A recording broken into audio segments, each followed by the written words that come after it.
Hello and welcome everybody. Today we continue the second lecture about the Chigorin's counter gambit in the two knights defense or anti-gambit for the fried liver attack. So after e4, e5, knight f3, knight c6, bishop c4, and knight f6, knight g5, black is doing something extraordinary. After d5 and e takes d5, black is not going to capture the pawn on d5, but play knight a5 immediately. So last time I just gave you some overview about what's happening after other moves, except knight a5, knight d4 and b5, but still knight b5, knight a5 is the most direct and the best continuation for black according to today's theory. So bishop b5 check is the most natural continuation. c6, d takes c6 and b takes c6. Queen f3, very similar game, sample game we saw last lecture. And here after queen b6, bishop a4, and bishop g4. So we checked the continuation queen g3 last time, but also after queen e3, black is not going to exchange queens, of course, because we are keeping the initiative. So black is ready to sacrifice the pawn. And game which we are going to study now was played in the Pittsburgh simultaneous exhibition between, here is no name of course, unknown chess player and the greatest Louis Paulsen, the father of the Paulsen variation of a Sicilian defense, and in general the father of Sicilian defense, because Louis Paulsen for the first time explained the word, the chess word, that after e4 black is not forced to play e7, e5, but also quite strong continuation c7, c5. So let's see the simultaneous game of Louis Paulsen. So Paulsen choose the strongest, of course, continuation, bishop c5. Offering the second pawn, queen takes e5, but after... So we also looked previous time that king f8 possible, but in that case, Paulsen played immediately king d7. Short castling, bishop takes f2. So starts the tactical battle. So black, of course, expecting rook takes f2. In that case, after rook e8, white is losing. There is no way to stop checkmate. So king h1 only answer, and black is continue. Rook e8, queen f4, and bishop c5. Not just a move. Black is intending to play bishop d6. Once again attacking white's queen. Pay attention that white has no moves for queen after that. Let's say after knight c3 and bishop d6, the queen is trapped. White's trapped. There is no any square over the fourth rank. All under black's control. There is no any square on g3 because black's bishop is controlling the b8, h2 diagonal. Only move is queen f2, but after queen takes f2, white is dead, since the back rank is completely unprotected. So rook takes f2, and rook e1, checkmate. White is in big trouble. So white is playing in this position, knight takes f7, even not with the idea to capture the pawn, but with the idea to stop this killing threat, bishop d6. Rook h to f8. Knight e5 check. King d8. Knight take g4. Knight take g4. So where to go now? If queen comes and takes the knight, that rook takes f1, and this is a checkmate. In the game happened queen g5 check, but after bishop e7 we can realize that there is no way to stop the mating threats over the back rank. So white is still having all his pieces sleeping on the back rank. Rook a1, knight b1, and bishop c1.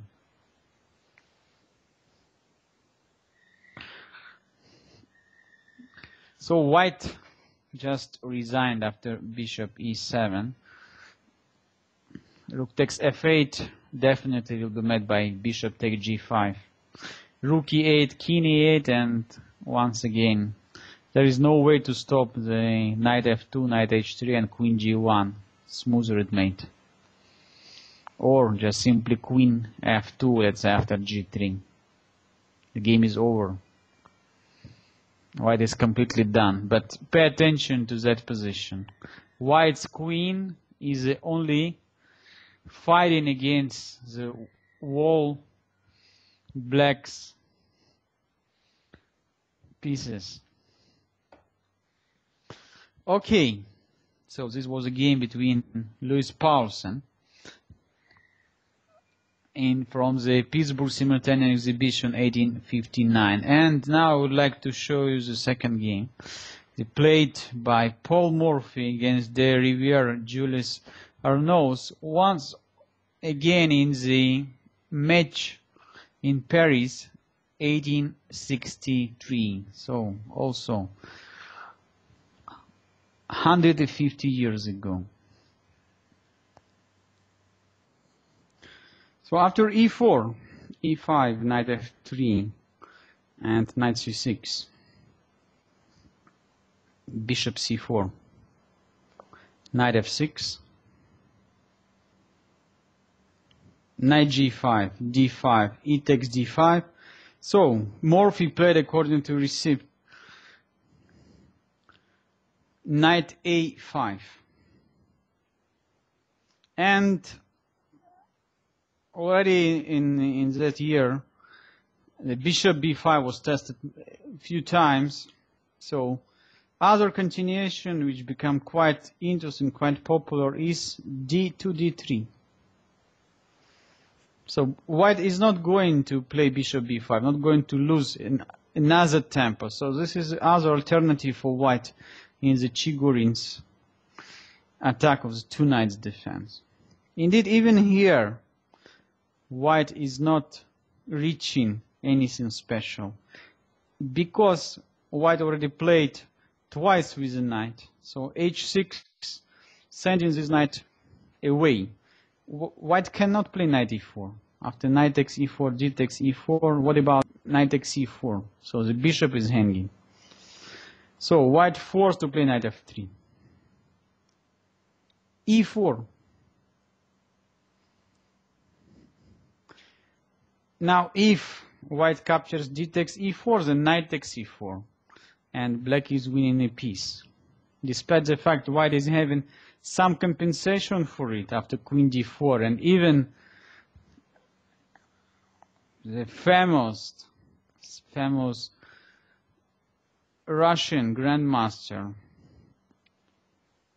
Bronstein played quite interesting game against in the chess Olympiad once after knight b6 and c4.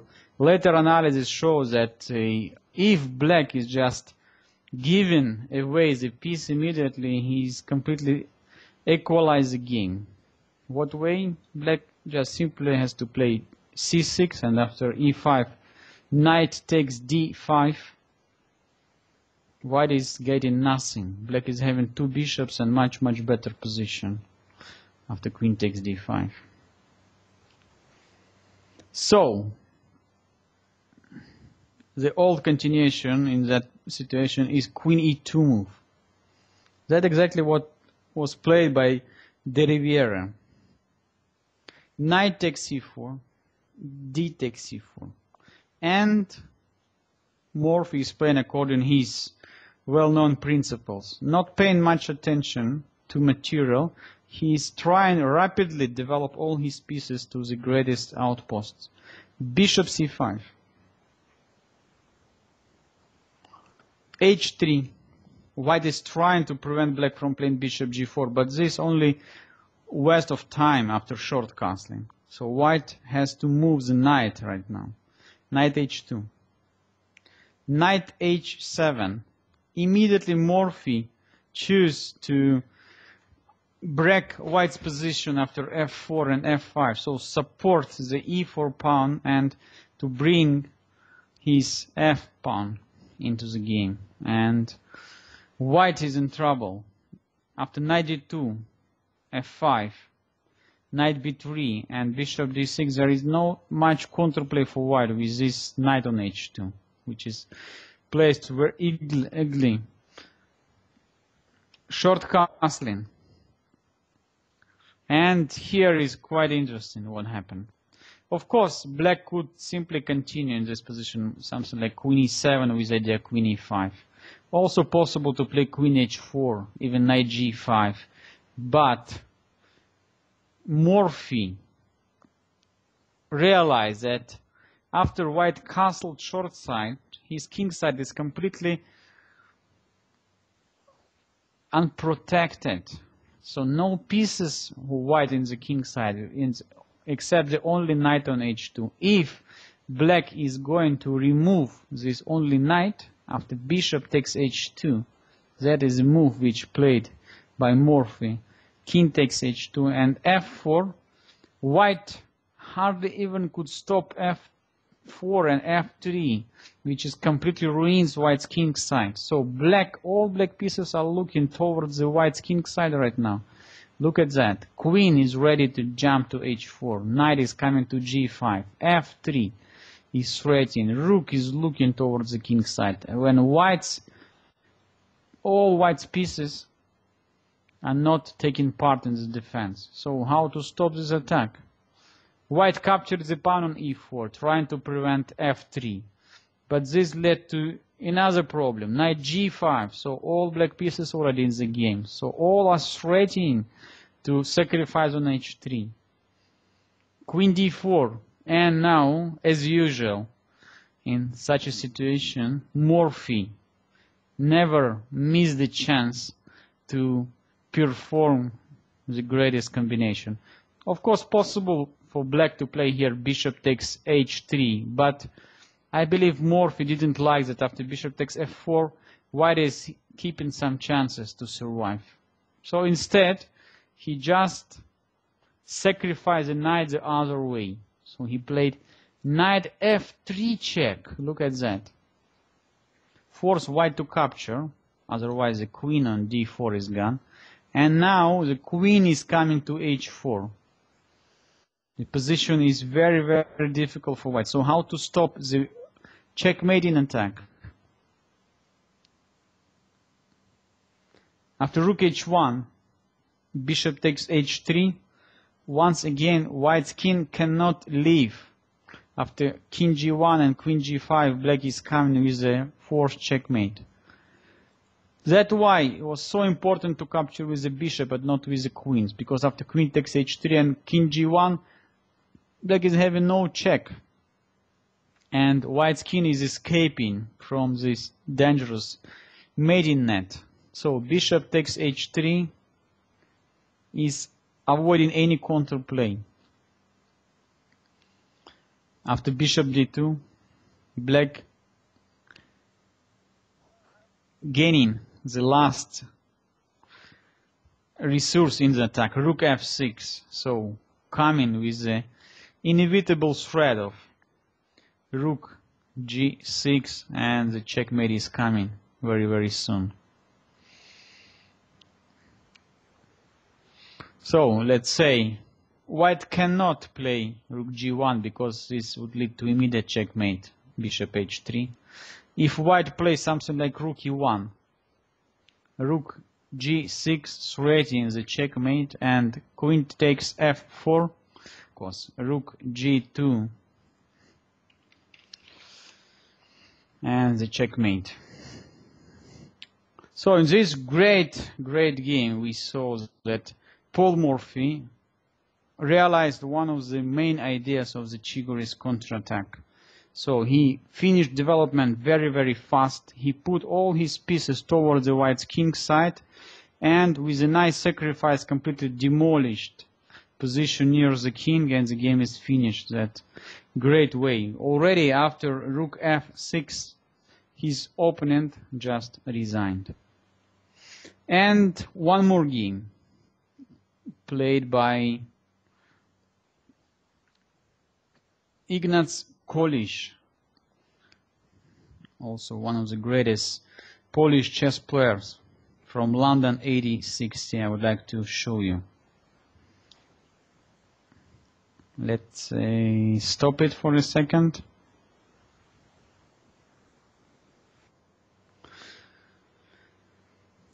E4, E5, knight f3, knight c6, bishop c4, knight f6, knight g5, d5, e takes d5, and knight a5. And once again, Friedrich Deacon played against Ignatius Kolisz, one of the greatest Polish and well-known chess player in London 1816, the d3 move. After h6, knight f3 and e4, queen e2, knight takes c4 and d takes c4, he used I would say a bit passive move. So as we know, Morphy recommended bishop c5, but Kolisz played simply bishop e7. After knight d4, castling, and castling, now we can understand the idea of bishop e7 move.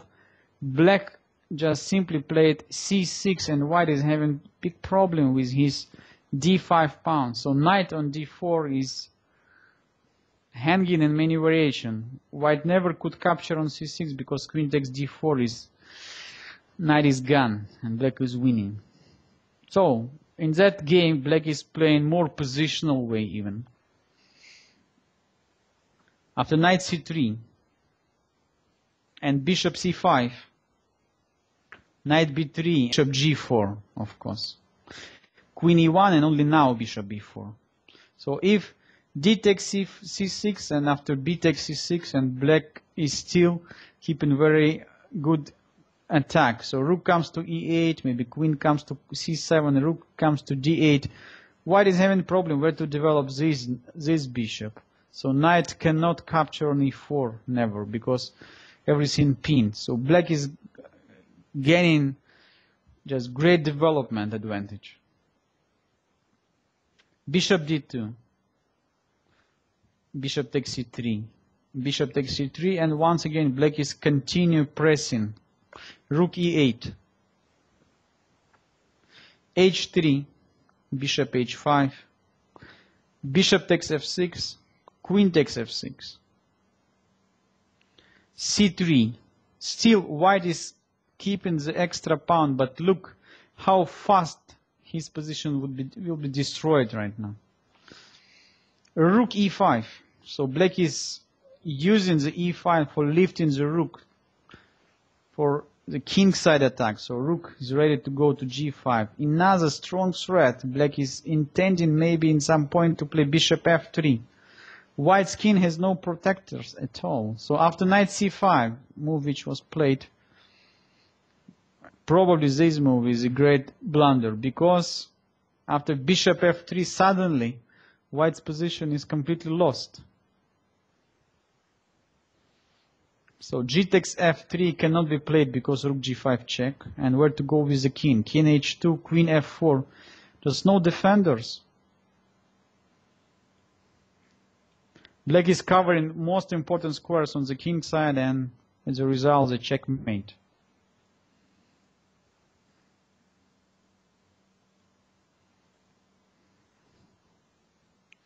So, if white is not going to accept the sacrifice, so he has to play g3. But then rook h5, attacking the pawn on h3. Now, if white plays h4, black is finishing the game by the nice queen sacrifice takes, and inevitable checkmate on h1. It's not necessary, but pretty nice sacrifice. So white played king h2, and black just forced the checkmate in a few moves. Can you find it? So while we're sure that black is going to play queen f5, then after h4 the game is still continuous a few moves. But as a resulting sacrifice, rook takes h3, king takes h3, and queen f5 leads to the checkmate very, very soon. King h2, queen h5 check, king g1, and queen h1. So even that is not so famous game, but shows exactly how strong black's compensation and black's attack on the king side when we have the space advantage and the better pieces placement. And all these ideas are very, very typical, very typical for the Chigorina's Gambit variation in the two knights defense. And one more short example, just as a part of the game.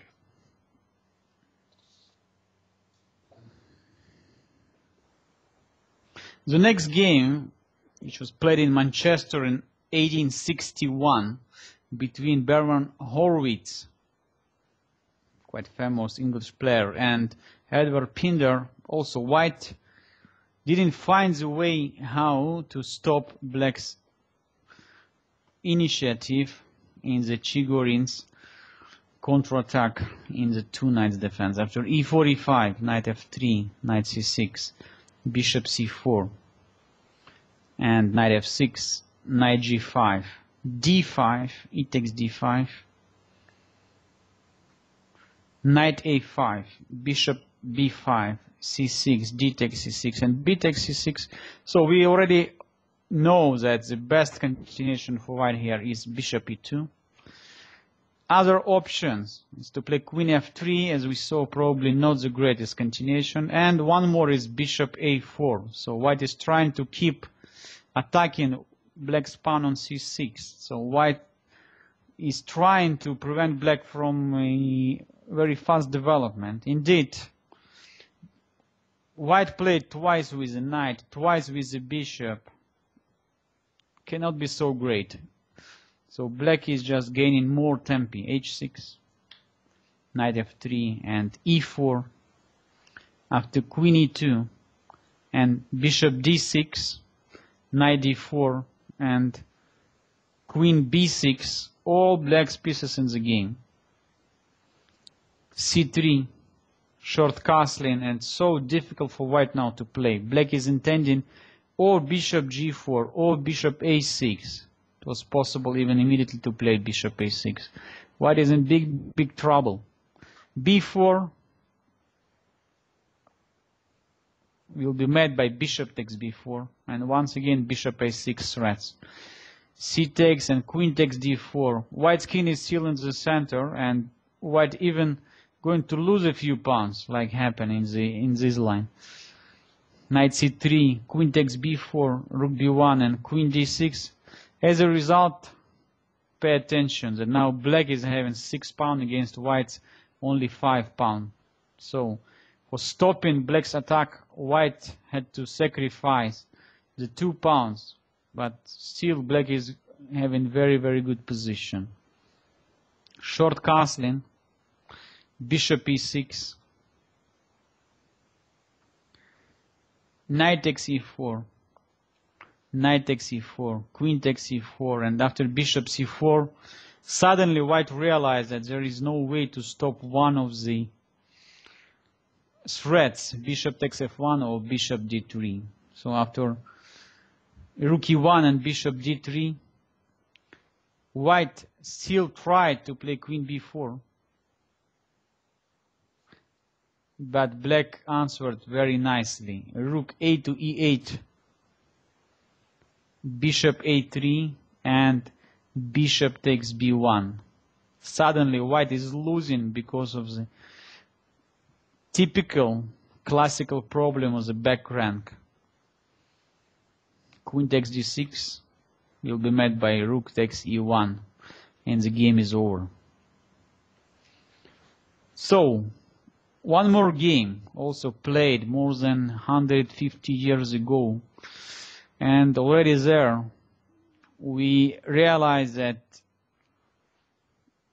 black is having very strong compensation. So anyhow, in the Chigorin's attacking the two knights defense, there were next development of the interest to that position.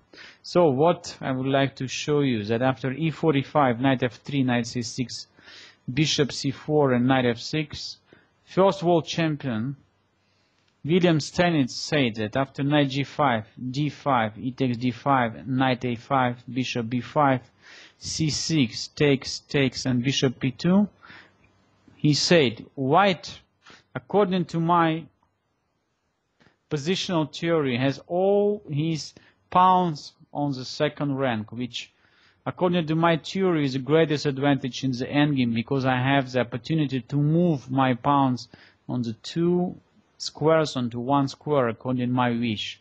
And white is having no weaknesses at all. Why I have to lose this position? What for? What's the reason? So he started to play this position with white because he was sure that black has not enough compensation. And as usual, what happened?